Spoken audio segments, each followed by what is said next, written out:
Assalamualaikum warahmatullahi wabarakatuh. Salam sejahtera untuk kita semua.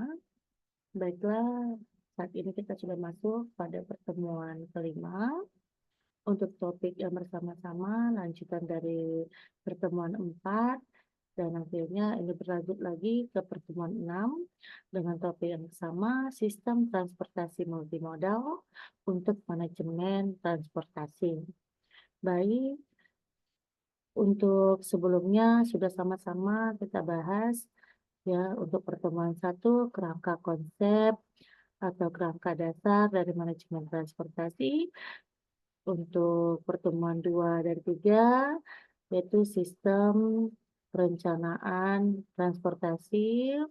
Kemudian 4, 5, 6 sistem transportasi multimodal. Baik, untuk penilaiannya sama, yaitu mohon keaktifannya dan capaian pembelajarannya agar mahasiswa mampu memahami apa yang dimaksud dengan manajemen sistem moda. Nah, sama-sama kita lihat pada slide, ini ada sistem transportasi multimoda. Di sini ada 2 moda dari jalur darat, yaitu dari angkutan bus ya, pengguna jalan. Nah, di mana di sini adalah merupakan salah satu dari moda transportasi darat yang memanfaatkan jalan sebagai sarana atau lintas distribusinya. Baik, apa itu konsep multimodal? Nah, transportasi multimoda adalah konsep yang menggabungkan beberapa moda transportasi untuk mengangkut barang atau penumpang dari satu tempat ke tempat yang lain. Nah, konsep ini bertujuan untuk mengoptimalkan keandalan, efisiensi, dan efektivitas. Nah, ada beberapa hal yang perlu diketahui tentang atau mengenai dari transportasi multimoda. Yang pertama, menggunakan 2 atau lebih moda transportasi seperti kereta api, udara, laut, dan darat. Kemudian yang kedua, satu operator itu mengawasi seluruh perjalanan.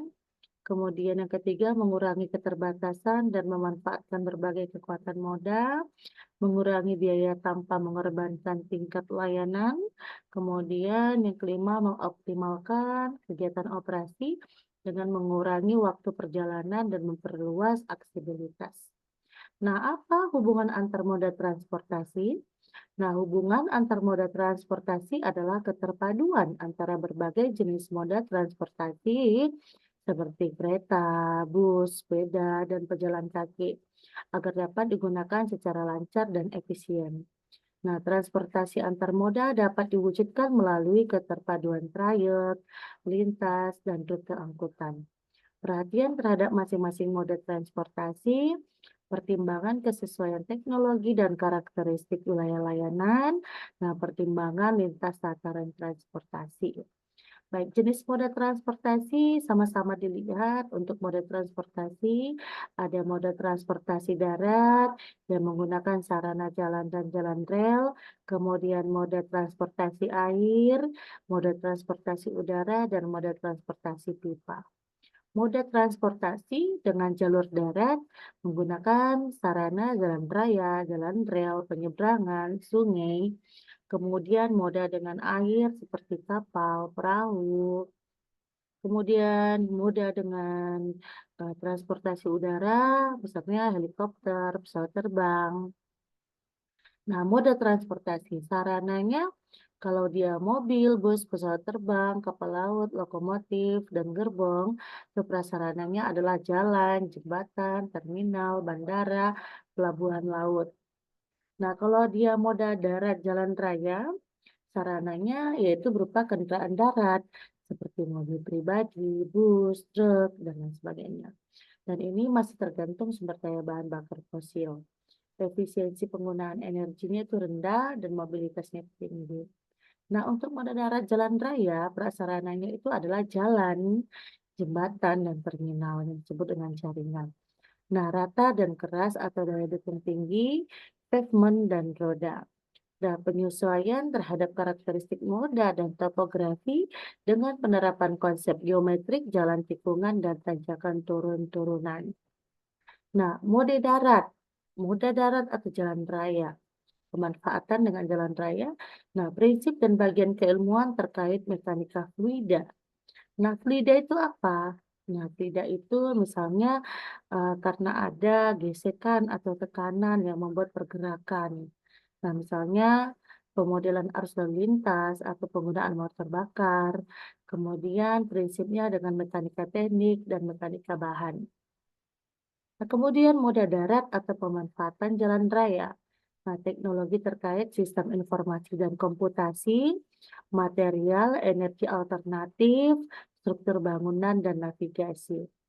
Nah, mode darat seperti pemanfaatan rel, sarananya ada lokomotif dan gerbong, mulai tidak tergantung sumber daya bahan bakar fosil, efisiensi penggunaan energi tinggi, dan mobilitasnya sedang. Nah, moda darat atau jalur rel, prasarananya jalan rel, jembatan, dan terminal disebut dengan jaringan. Kemudian bersifat rata dan keras dengan daya dukung yang tinggi, yaitu sistem rel dan roda. Kemudian penyesuaian terhadap karakteristik moda dan topografi dengan penerapan konsep geometrik jalan, yaitu seperti tikungan, tanjakan turun-menurun. Nah, kemudian ada moda darat atau rel. Prinsip dan bagian keilmuan ini terkait dengan mekanika fluida seperti penggunaan motor bakar, energi alternatif, mekanika teknik, mekanika bahan, seperti itu. Nah, kemudian moda darat atau pemanfaatan rel, ya kereta api, teknologi terkaitnya yaitu terintegrasi dengan sistem informasi dan komputasi atau by sistem komputer. Nah, materialnya ini sudah superkonduktor seperti kereta api maglev, kemudian mempunyai struktur bangunan dan mempunyai sinyal dan telekomunikasi yang efektif untuk penunjang kegiatan dari kegiatan transportasi. Nah, moda air, sarananya seperti kapal laut, tongkang, perahu, ini masih tergantung sumber daya bahan bakar fosil.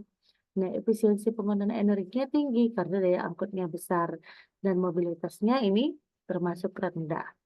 Nah, prasarana moda air ini apa sih? Nah, pelabuhan dan jalur pelayanan atau imajiner, kemudian penyesuaian terhadap karakteristik moda dan alur pelayaran pada sistem pelabuhan laut.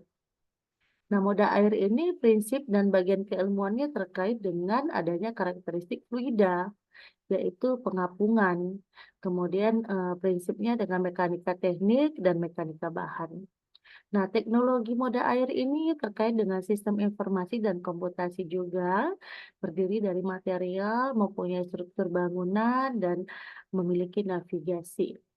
Untuk moda udara, sarananya seperti pesawat terbang, balon udara, kemudian masih tergantung sumber daya bahan bakar fosil, efisiensi penggunaan energi sedang karena kecepatan tinggi dan mobilitas yang sedang.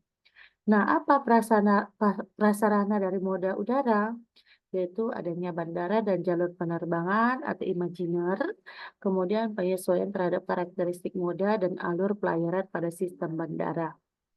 Nah, moda udara, prinsip dan bagian keilmuan terkait dengan karakteristik fluida. Nah, volume tinggi, tekanan rendah. Volume tetap, tekanan tetap. Nah, ini bersifat uplift.